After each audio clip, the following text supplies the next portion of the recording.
court held that he's subject to the widest latitude of judicial interpretation, that he receives the strongest presumption of validity.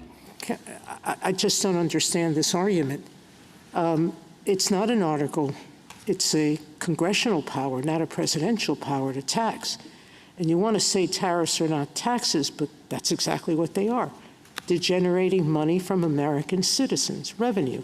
The Supreme Court's oral arguments over the legality of President Donald Trump's sweeping Liberation Day tariffs pitted the president's constitutional foreign affairs powers with Congress's constitutionally delegated tariff power.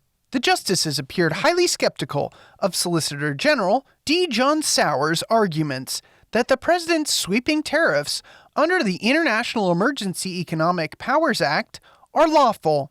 Chief Justice John Roberts questioned how Sauer's claim that the president's broad leeway with foreign affairs power squares with Congress's explicit power to tax and tariff in the Constitution. Yes, of course, tariffs in dealings with foreign powers, but the vehicle is imposition of taxes on Americans, and that has always been the core power of Congress.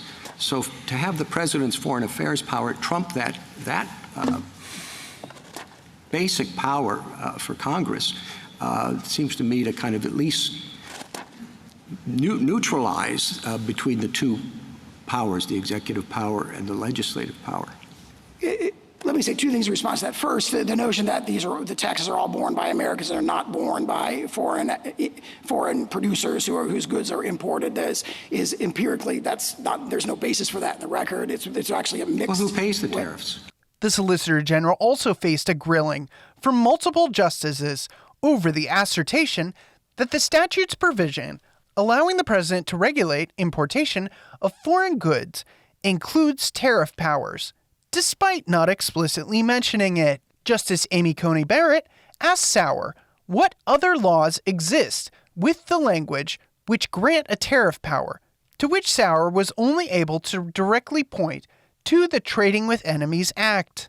The justices also questioned the companies and states which have sued the Trump administration over the tariffs. Roberts asked Neil Katyal, a lawyer for the companies, that while that taxing power is core constitutional power, would the president's foreign affairs powers also come into play with tariffs because they are inherently foreign-facing? I don't think you can just separate it when you say, well, this is a tax to Congress's power. It implicates very directly the president's foreign affairs power. Yeah. Mr. Chief Justice, we don't disagree with a large part of that. We think instead of thinking about foreign versus domestic, the better way of thinking about it is Article 1 versus Article 2.